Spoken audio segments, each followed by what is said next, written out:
Merci de votre fidélité à la télévision Futur Média. Avec nous ce soir, Monsieur Mamadou Bassirou Kébé. Bonsoir.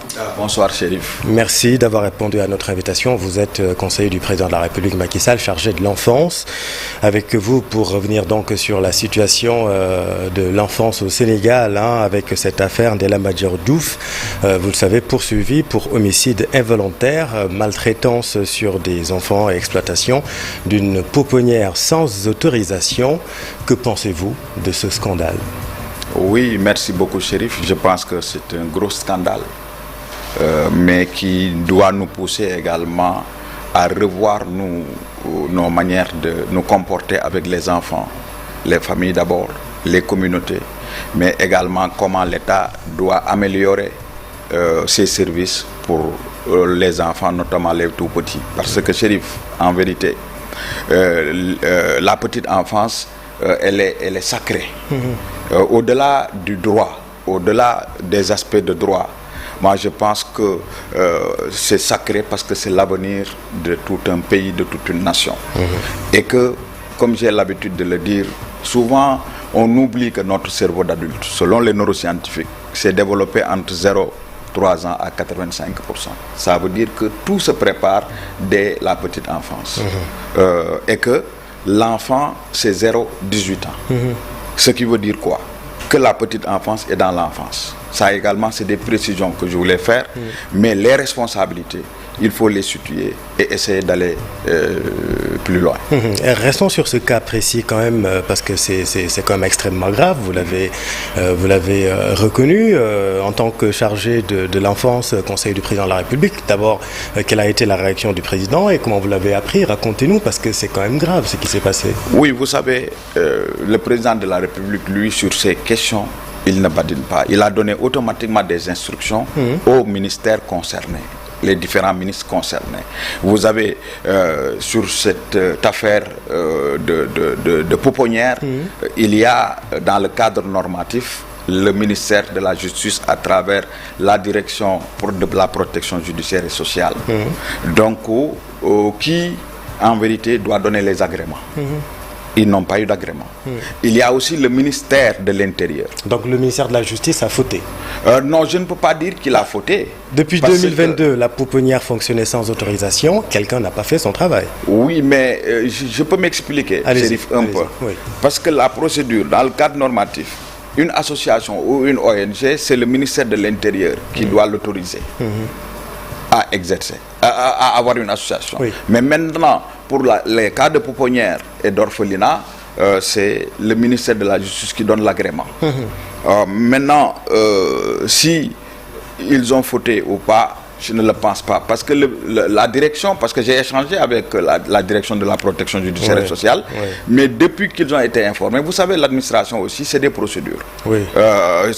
On ne peut pas aujourd'hui, du tic au tac, prendre une mesure, on pourra vous taxer d'abus d'autorité. J'entends bien, Mamadou Bassirou Kébé, mais encore une fois, c'est depuis 2022. Je veux dire, les informations sont assez précises. La pouponnière existe sans autorisation, donc il y a eu un manquement grave. Bon, moi je dis que c'est des insuffisances. C'est normal qu'on les tienne pour responsables. Mais n'oubliez pas que il y a dans cet aspect-là, dans ce volet, ce qu'on appelle la prévention et la prise en charge. Mais dès que, c'est vrai que avant de parler de prise en charge, il faut faire de la prévention. Et j'ai dit qu'il faut se constituer les responsabilités.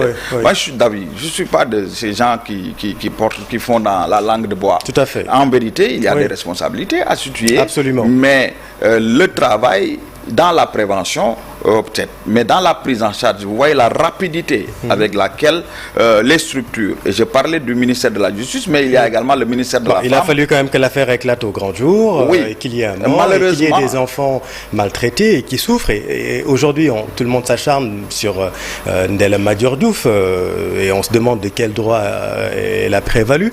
Mais tout de même, dans cette affaire, la responsabilité de l'État est la première. Mais je suis d'accord avec vous, comme je l'ai dit sur RFM, à RFM ce matin, qu'en vérité, en matière de droit, l'État est garant, l'État est responsable et il chapeaute tout le monde.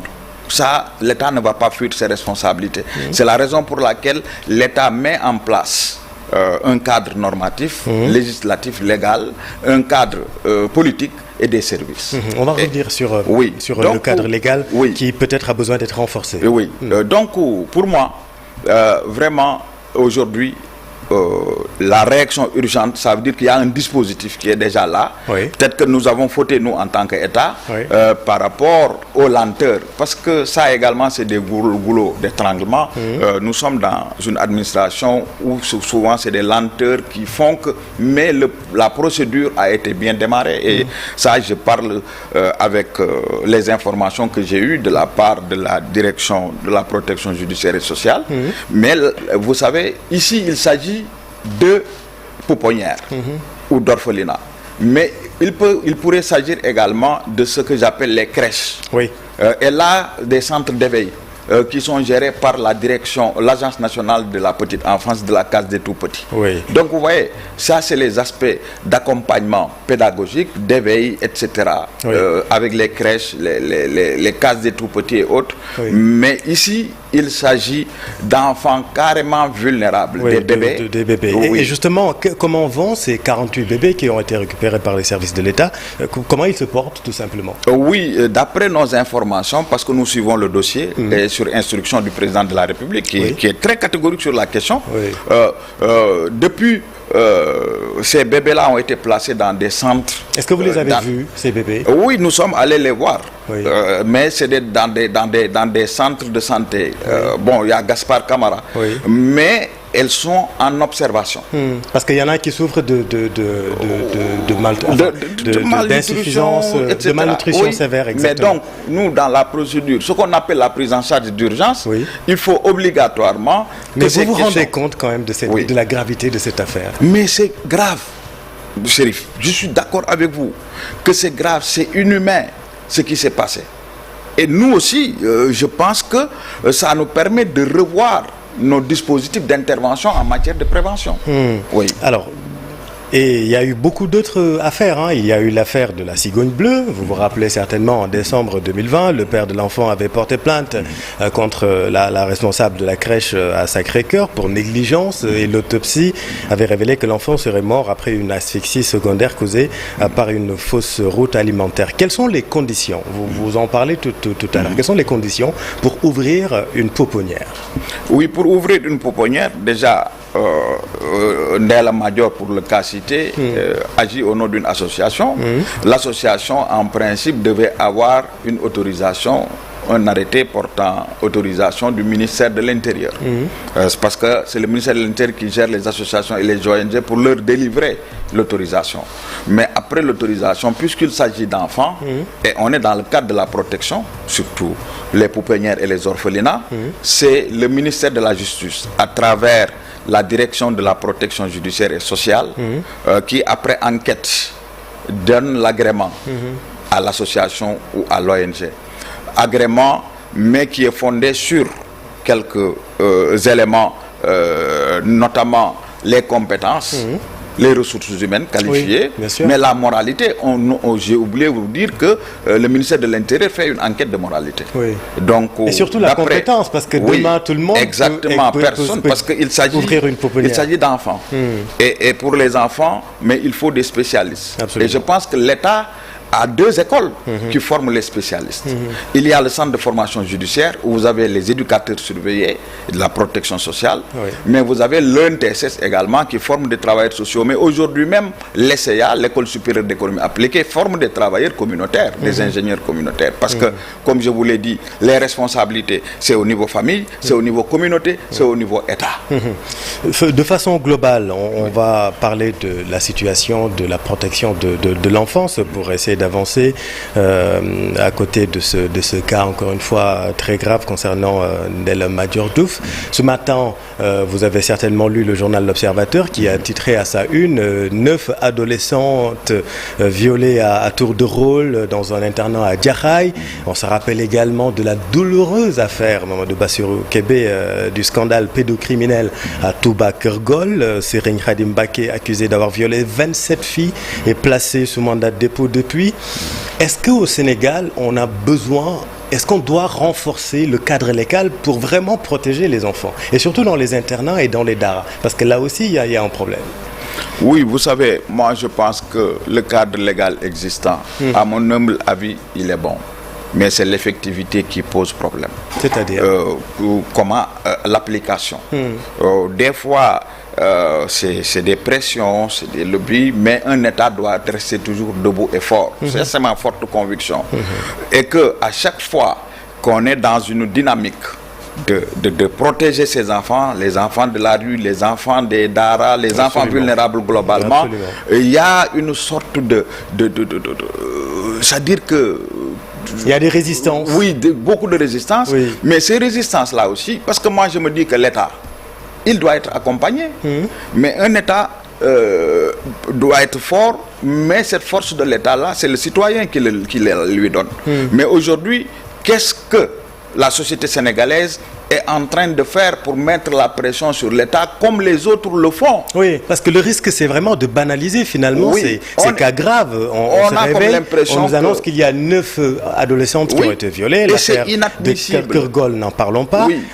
Donc, pour vous, le cadre légal, il est bon. Il faut juste appliquer les lois. Mais vous savez, moi, j'ai toujours dit à nos amis, les législateurs, que mais quand on prend une loi, il faut tenir compte de la dimension anthropologique.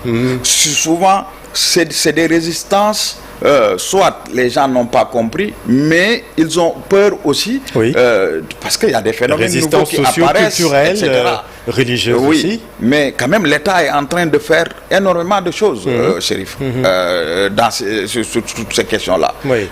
Donc, il y a le cadre légal, je disais, mais qu'il faudrait rendre effectif pour moi. Maintenant, il y a par exemple, pour revenir sur la crèche, par exemple, le ministère de la Femme et de la Famille a introduit un projet de loi pour réglementer l'ouverture des crèches, entre autres.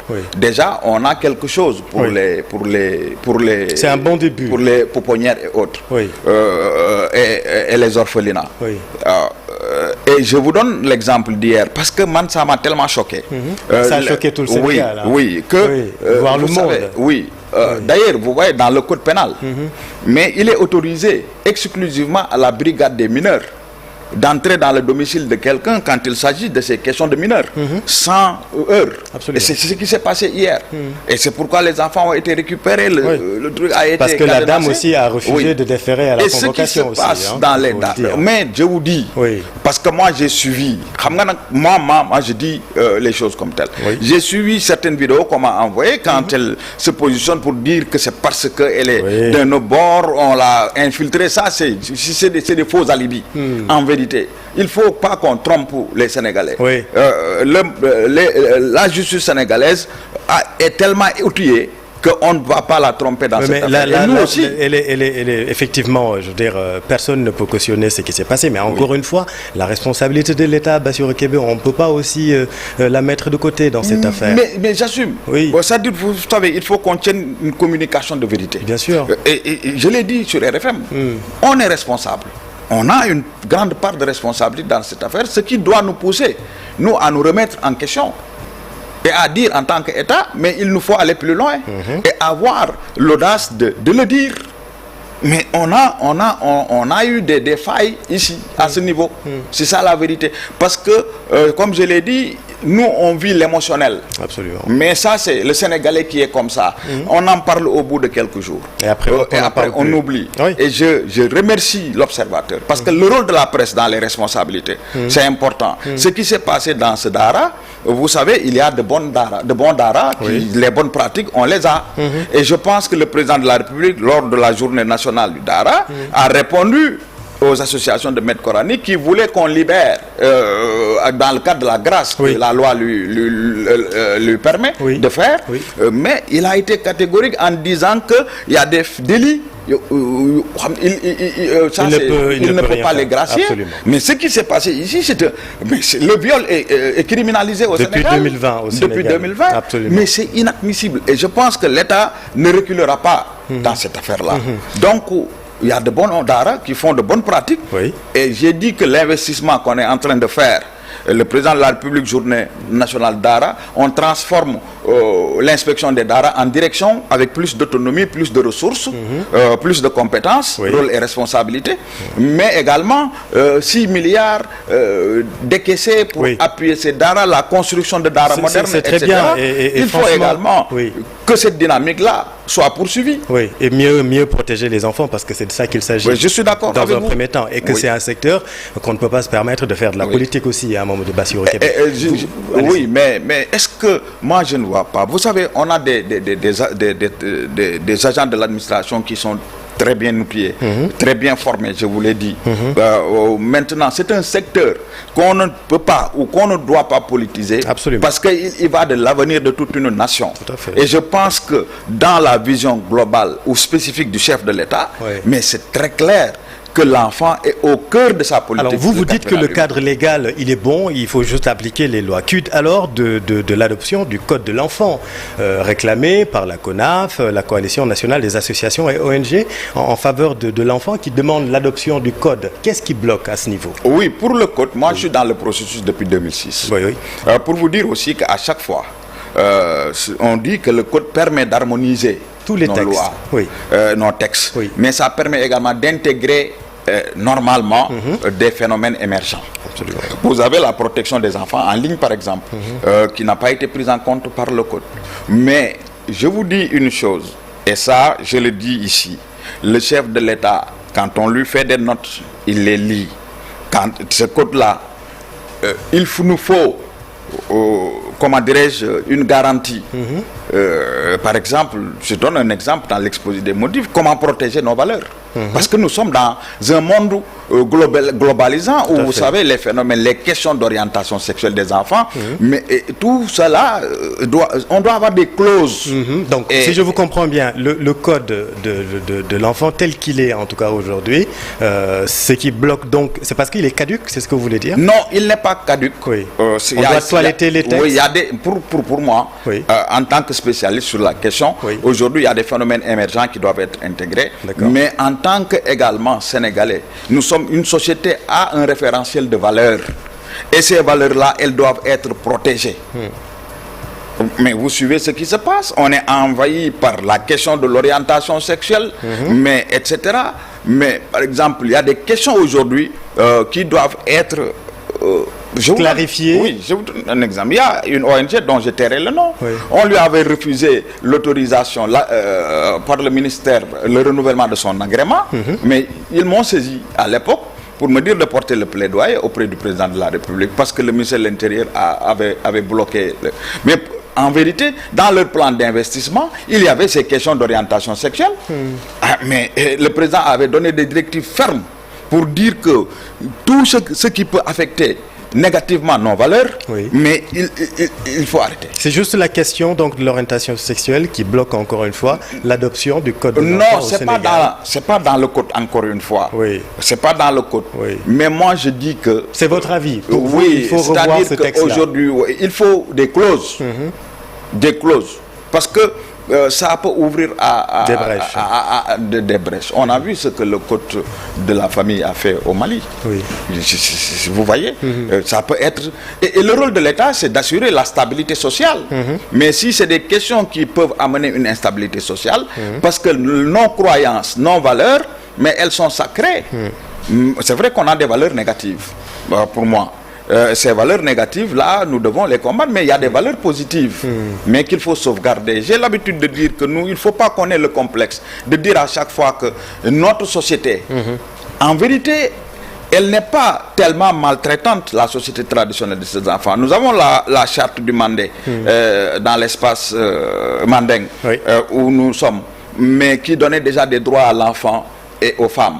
Mais nous avons aujourd'hui, quand nous prenons nos récits, nos contes qui sont l'incarnation de l'imaginaire collectif, les représentations sociales qu'on a de l'enfant, à chaque fois que l'enfant est dans une difficulté, il y a une force supérieure qui vient le sauver.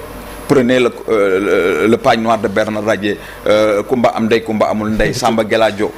Ça veut dire que dans notre imaginaire collectif, l'enfant, mais qu'est-ce qui est à l'origine du fait que des marabouts quittent les villages avec des enfants. C'est un peu de la traite pour venir s'installer à Dakar, alors que le Dara était dans un quartier, dans un village où les enfants apprenaient. On ne venait pas manger de l'argent, mais aujourd'hui, avec le capitalisme, avec la recherche du gain et du profit... C'est devenu un vrai business. Mais est-ce que ça, c'est la tradition? Ce n'est pas la tradition. En tout cas, en attendant l'adoption du Code de l'enfant, un temps voulu par, encore une fois, la Coalition nationale des associations et ONG en faveur de l'enfant, Mamadou Bassirou Kébé, ce qu'on peut dire, quand même, c'est qu'au Sénégal, les enfants subissent toutes sortes de violences, et beaucoup de violences, et sous toutes les formes.